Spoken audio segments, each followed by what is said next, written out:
ನಮಸ್ಕಾರ ಸ್ನೇಹಿತರೆ, ಸಿಂಪಲ್ ಆಗಿ ಒಂದು ಅಡಿಗೆಗೆ ಸ್ವಾಗತ. ಇವತ್ತು ಎರಡು ತರಹದ ರೆಸಿಪಿ, ಒಂದು ಗುಲ್ಪಾವಟೆ, ಇನ್ನೊಂದು ಸಜ್ಜಿಗೆ. ತುಂಬ ಹಳೆಯ ಕಾಲದ ಒಂದು ತಿನಿಸು, ನೈವೇದ್ಯಕ್ಕೆ ತುಂಬ ಚೆನ್ನಾಗಿರುತ್ತೆ, ತುಂಬ ಸುಲಭ ಕೂಡ. ಒಂದು ಅರ್ಧ ಗಂಟೆನಲ್ಲಿ ತಯಾರಿ ಆಗುವಂಥದ್ದು. ಹೇಗೆ ಮಾಡೋದು ಅಂತ ನೋಡೋಣ. ಈಗ ಮೊದಲನೇದಾಗಿ ಒಂದು ಬಾಣಲೆಗೆ 1 ಸ್ಪೂನ್ನಷ್ಟು ತುಪ್ಪ ಹಾಕ್ಕೋತಾ ಇದ್ದೀನಿ. 1 ಸ್ಪೂನು ಸಾಕಾಗತ್ತೆ. ಇದಕ್ಕೆ 1 ಕಪ್ನಷ್ಟು ಚಿರೋಟಿ ರವೆ ಹಾಕ್ಕೊಂಡು ಸಣ್ಣ ಊರಿನಲ್ಲಿ ಒಳ್ಳೆ ಘಮ ಬರೋ ತನಕ ಹುರ್ಕೋಬೇಕು. ಆದರೆ ಯಾವುದೇ ಕಾರಣದಿಂದಲೂ ಕಲರು ಚೇಂಜ್ ಆಗಕೂಡದು.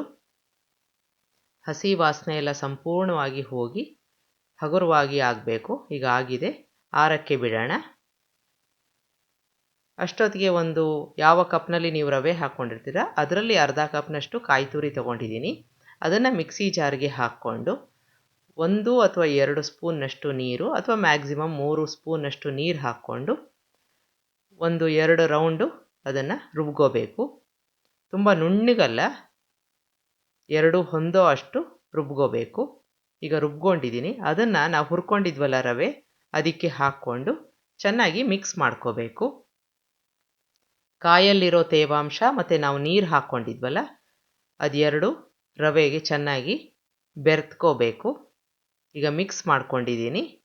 ತಟ್ಟೆ ಮುಚ್ಚಿ ಒಂದು 10 ನಿಮಿಷ ಇದನ್ನು ಬಿಡೋಣ. ಅಷ್ಟೊತ್ತಿಗೆ ನಾವು ಬೆಲ್ಲನ ಕರಗಿಸ್ಕೊಂಡು ಬಿಡೋಣ. 1 ಕಪ್ನಷ್ಟು ಬೆಲ್ಲ ಹಾಕ್ಕೊಂಡಿದ್ದೀನಿ. ಅರ್ಧ ಕಪ್ನಷ್ಟು ನೀರು ಹಾಕ್ಕೋತಾ ಇದ್ದೀನಿ. ಕರಗಿಸ್ಕೊಳ್ಳೋಣ ಇದನ್ನೇನು ಪಾಕ ತೆಕ್ಕೋಬೇಕು ಅಂತ ಏನೂ ಇಲ್ಲ, ಕರಗಿದ್ರೆ ಸಾಕು. ಆದರೆ ಚೆನ್ನಾಗಿ ಕುದಿ ಬರಬೇಕು. ಈಗ ಕರಗಿದೆ, ಇದು ಚೆನ್ನಾಗಿ ಕುದೀತಾ ಇದೆ.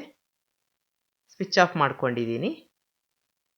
ಈಗಾಗಲೇ ರವೆ ಮತ್ತು ಕಾಯಿ ಚೆನ್ನಾಗಿ ಹೊಂದ್ಕೊಂಡಿರುತ್ತೆ. ಒಂದು ಸಲ ಮಿಕ್ಸ್ ಮಾಡ್ಕೊಂಡ್ಬಿಡೋಣ. ಈಗ ಇನ್ನೂ ನಾನು ಸ್ಟವ್ನ ಹಚ್ಚಿಲ್ಲ. ಮೊದಲನೇದಾಗಿ ಸ್ವಲ್ಪ ಮಿಕ್ಸ್ ಮಾಡ್ಕೋತಾ ಇದ್ದೀನಿ.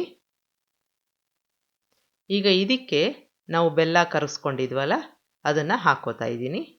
ಶೋಧಿಸ್ಕೋಬೇಕು. ಈಗ ಸ್ಟವ್ ಆನ್ ಮಾಡಿಕೊಂಡು ನೀವು ಇದನ್ನು ಮಿಕ್ಸ್ ಮಾಡ್ಕೋತಾ ಬರಬೇಕು. ಸಣ್ಣ ಊರಿನಲ್ಲಿ ಮಿಕ್ಸ್ ಮಾಡ್ಕೋತಾ ಬರಬೇಕು. ಎಲ್ಲೂ ಒಂಚೂರು ಗಂಟಿರಬಾರ್ದು. ಹಾಗಾಗಿ ನಿಧಾನಕ್ಕೆ ಮಿಕ್ಸ್ ಮಾಡ್ಕೋತಾ ಇರಬೇಕು. ಈಗ ಬೆರೆತ್ಕೋತಾ ಇದೆ. ಇದಕ್ಕೆ 1 ಸ್ಪೂನಷ್ಟು ತುಪ್ಪ ಹಾಕ್ಕೋತಾ ಇದ್ದೀನಿ. 1 ಅಥವಾ 2 ಸ್ಪೂನು ಸಾಕಾಗುತ್ತೆ. ಮಧ್ಯೆ ಮಧ್ಯೆ ಒಂದು ಅರ್ಧ ಸ್ಪೂನು ಹಾಕ್ಕೊಂಡ್ರೂ ನಡೆಯುತ್ತೆ. ಈಗ ಮಿಕ್ಸ್ ಮಾಡ್ಕೋತಾ ಇದ್ದೀನಿ. ಎರಡು ಚೆನ್ನಾಗಿ ಹೊಂದ್ಕೋಬೇಕು. ಈಗ ನೋಡಿ, ಸ್ವಲ್ಪ ತೇವಾಂಶ ಜಾಸ್ತಿ ಆಯಿತು. ಈಗ ಈ ಥರನೇ ಕೈ ಬಿಡದ ಹಾಗೆ ಮಿಕ್ಸ್ ಮಾಡ್ತಾ ಇರಬೇಕು. ಈಗ ರವೆ ಕೂಡ ಚೆನ್ನಾಗಿ ಬೆಂದಿರುತ್ತೆ. ಇನ್ನೇನು ಸೈಡು ಬಿಡ್ತಾ ಇದೆ. ಈಗ ಈ ಹಂತದಲ್ಲಿ ನೀವು ಬೇಕಾದರೆ ಇನ್ನೂ ಒಂದು ಅರ್ಧ ಸ್ಪೂನ್ನಷ್ಟು ತುಪ್ಪ ಹಾಕ್ಕೋಬೋದು. ಈಗ ಒಂದು 3-4 ಸ್ಪೂನ್ನಷ್ಟು ಒಣಕೊಬ್ಬರಿ ತುರಿನ ಹಾಕ್ಕೋತಾ ಇದ್ದೀನಿ. ಏಲಕ್ಕಿ ಪುಡಿನೂ ಹಾಕ್ಕೊಂಡಿದ್ದೀನಿ. ನೀವು ಬೇಕಾದರೆ ಡ್ರೈ ಫ್ರೂಟ್ಸ್ನ ಹಾಕ್ಕೋಬೋದು ತುಪ್ಪದಲ್ಲಿ ಕರೆದ್ಬಿಟ್ಟು. ನಾನು ಹಾಕಿಲ್ಲ. ಈಗ ಚೆನ್ನಾಗಿ ಮಿಕ್ಸ್ ಮಾಡ್ಕೋತಾ ಇದ್ದೀನಿ. ಪೂರ್ತಿಯಾಗಿ ತಳ ಬಿಡುತ್ತಲ್ಲ ಅಲ್ಲಿವರೆಗೆ ಈ ರೀತಿ ಮಾಡ್ಕೋಬೇಕು. ಈಗ ನೋಡಿ, ಸಂಪೂರ್ಣವಾಗಿ ತಳ ಬಿಟ್ಟಿದೆ. ಇದು ಪರ್ಫೆಕ್ಟ್ ಆಗಿರೋ ಒಂದು ಕನ್ಸಿಸ್ಟೆನ್ಸಿ. ಸ್ವಿಚ್ ಆಫ್ ಮಾಡ್ಕೊಂಡಿದ್ದೀನಿ. ಸ್ವಲ್ಪ ಹೊತ್ತು ಆರಕ್ಕೆ ಬಿಡೋಣ.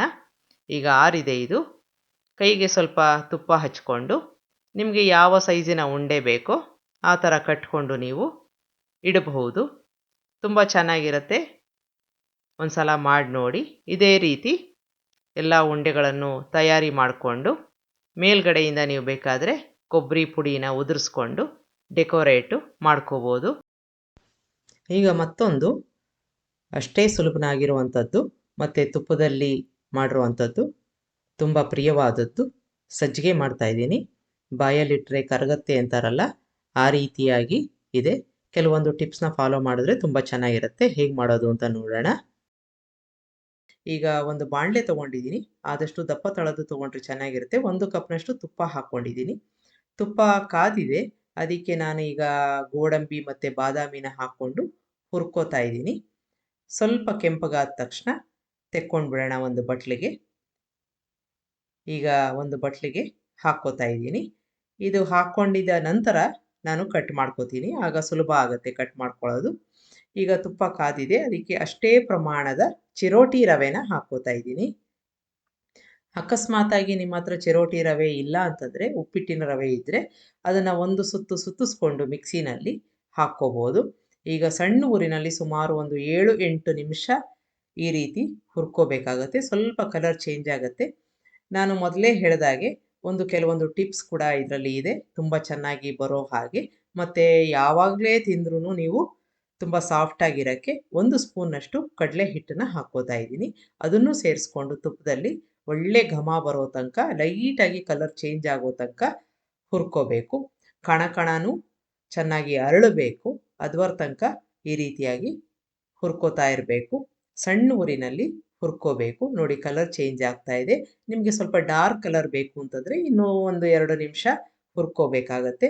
ಈಗ ಲೈಟಾಗಿ ಕಲರ್ ಚೇಂಜ್ ಆಗಿದೆ. ಇಷ್ಟಾದರೆ ಸಾಕು. ಈಗ ಇದಕ್ಕೆ 1ಕ್ಕೆ 3ರಷ್ಟು, ಅಂದರೆ 1 ರವೆ ಆದರೆ 3ರಷ್ಟು ಕಾದಿರೋ ನೀರನ್ನು ಹಾಕ್ಕೋತಾ ಇದ್ದೀನಿ. ಇದನ್ನು ಹಾಕಬೇಕಾದ್ರೆ ಸ್ವಲ್ಪ ಹುಷಾರಾಗಿ ಹಾಕ್ಕೋಬೇಕು, ಯಾಕೆಂದರೆ ಸ್ವಲ್ಪ ಸಿಡಿಯೋ ಚಾನ್ಸಸ್ ಇರುತ್ತೆ. ಹಾಗಾಗಿ ಕೈನ ದೂರ ಇಟ್ಕೊಂಡು ನಿಧಾನಕ್ಕೆ ಪೂರ್ತಿಯಾಗಿ, ಅಂದರೆ 3 ಕಪ್ನಷ್ಟು ಬಿಸಿ ನೀರನ್ನು ಹಾಕ್ಕೋತಾ ಇದ್ದೀನಿ. ಈಗ ಮಿಕ್ಸ್ ಮಾಡ್ಕೊಂಡ್ಬಿಡೋಣ. ಎಲ್ಲೂ ಗಂಟಾಗಲ್ಲ, ಯಾಕೆಂದರೆ ನಾವು ಚೆನ್ನಾಗಿ ಹುರಿದಿದ್ದೀವಿ, ತುಪ್ಪ ಕೂಡ ಇದೆ. ಈಗ ಮಿಕ್ಸ್ ಮಾಡಿಕೊಂಡು ಸಣ್ಣ ಊರಿನಲ್ಲಿ ಮುಚ್ಚಳ ಮುಚ್ಚಿ 1 ಅಥವಾ 1.5 ನಿಮಿಷ ಬಿಡೋಣ. ಅಷ್ಟೊತ್ತು ತನಕ ಅದು ಚೆನ್ನಾಗಿ ಬೇಯುತ್ತೆ. ಈಗ ಮಿಕ್ಸ್ ಮಾಡ್ಕೊಂಡಿದ್ದಾಗಿದೆ. ಈಗಾಗಲೇ ಬೆಂದಿದೆ, ಆದರೂ 1.5 ನಿಮಿಷ ಬಿಡೋಣ ಮುಚ್ಚಳ ಮುಚ್ಚಿ. ಈಗ 1.5 ನಿಮಿಷ ಆಗಿದೆ, ಸಂಪೂರ್ಣವಾಗಿ ಬೆಂದಿದೆ. ನೋಡಿ, ಸಾಫ್ಟಾಗಿ ಕೂಡ ಆಗಿದೆ.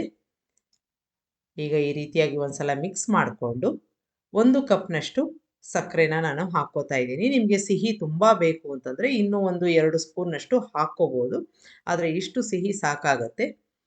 ಈಗ ಮಿಕ್ಸ್ ಮಾಡ್ಕೊಂಡಿದ್ದಾಗಿದೆ, ಎಲ್ಲವೂ ಚೆನ್ನಾಗಿ ಬೆಂದಿದೆ. ಇದಕ್ಕೆ ಸಕ್ಕರೆನ ಹಾಕ್ಕೊಂಡಾಗ ಸ್ವಲ್ಪ ನೀರಾಗುತ್ತೆ, ಅದು ಕರಗ್ತಾ ಮಿಕ್ಸ್ ಮಾಡ್ಕೋತಾ ಇದ್ದೀನಿ.